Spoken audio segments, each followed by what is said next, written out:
내란 우두머리 피의자 윤석열에 대한 체포영장이 유효기간 마지막 날인 어제까지 집행되지 못했습니다.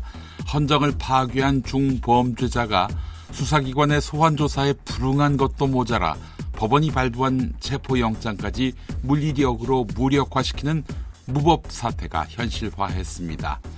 고위공직자범죄수사처는 영장을 재청구해 기한을 연장할 방침이지만 체포영장 집행을 처음엔 경찰에 이임하겠다고 했다가 경찰이 거부하니까 기존 방식대로 간다고 하는 등 혼란을 거듭했습니다.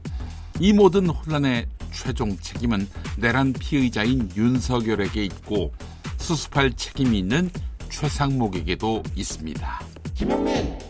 윤석열에 대한 체포영장 기한 만료일인 어제 국민의힘 의원들이 영장 집행을 막겠다며 한남동 관저로 몰려갔습니다. 개개인이 헌법기관인 국회의원들이 법원의 적법한 영장에 불응하는 윤석열 친위대로 나선 것입니다.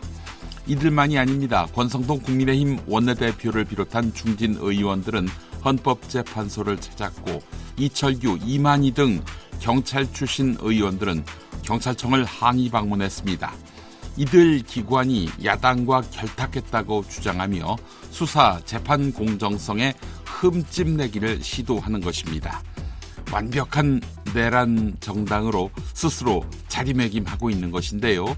이들은 일주일 전만 해도 이러지 않았습니다. 김용민! 윤석열 지지율이 비정상적으로 높게 나온 여론조사 결과가 극우 세력과 국민의힘 지지층에 공유되며 여론 흐름을 왜곡하고 있습니다. 한국여론평판연구소가 아시아투데이 의뢰로 최근 조사한 결과에서 윤석열 지지율은 40%로 나타났습니다. 재임 중에도 이 지지율이 나온 적이 있었나요? 그런데 이 조사의 문항 설계가 편향돼 있습니다.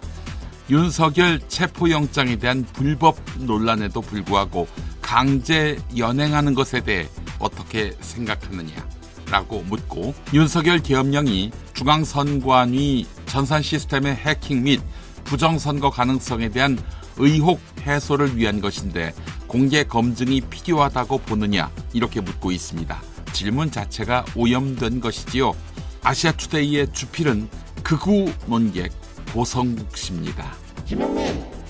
헌법재판소가 재판관 8인 체제를 갖춘 이후 처음으로 재판관 회의를 열고 최상목 대행이 헌법재판관 후보자 일부만 임명한 데 대한 권한쟁의 심판 사건의 첫 변론 기일을 지정했습니다. 1월 22일입니다. 결국 결론은 9인 체제에서 날 것 같습니다.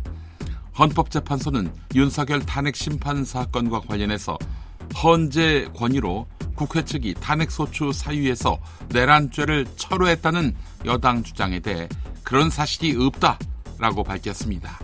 아울러 헌재가 탄핵 사유를 스스로 알아서 판단한다라고도 했습니다.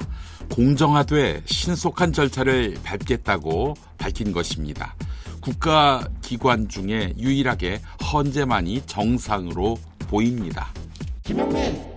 지난해 2월 전공의 즉 인턴 레지던트 병원 이탈 이후 사직한 전문의가 지난해 같은 때에 비해 약 2배로 증가한 것으로 나타났습니다. 특히 응급의학과 등 필수 의료과와 지방병원의 전문의 이탈이 가속화하면서 의료 공백은 더 심화할 것으로 보입니다. 전공의 사직은 전공의 이탈 이후 근무 환경 악화, 과로 등의 영향으로 풀이됩니다. 새학기를 앞둔 내년 2월은 전문의 채용 시즌인데요. 이탈 인력을 확보하지 못한 필수 의료 과목이나 지방병원엔 인력난이 가중될 수 있습니다. 김용민! 농촌은 초고령화, 기후변화 등 복합 위기를 겪습니다. 농사지어 수익을 내기도 힘듭니다. 벼 40kg을 55,000원에 팔면 남는 건 2,000원 남짓이라는 것인데요. 쌀 팔아 거의 수익을 내지 못하는 셈입니다. 대농들은 농사 면적만큼 주는 직불금으로 먹고 살고 소농들은 밭농사를 같이 하거나 농사 아닌 다른 일로 생계를 유지합니다. 그래서 농업을 포기하고 농촌을 떠나는 농민이 늘어나고 있습니다. 먹거리 해외 의존도는 높아지고 있어요. 밀 자급률은 1.3%, 옥수수 4.3%, 콩 28.6%입니다. 수입 물량이 없다면 구하기 힘든 작물이 됐습니다.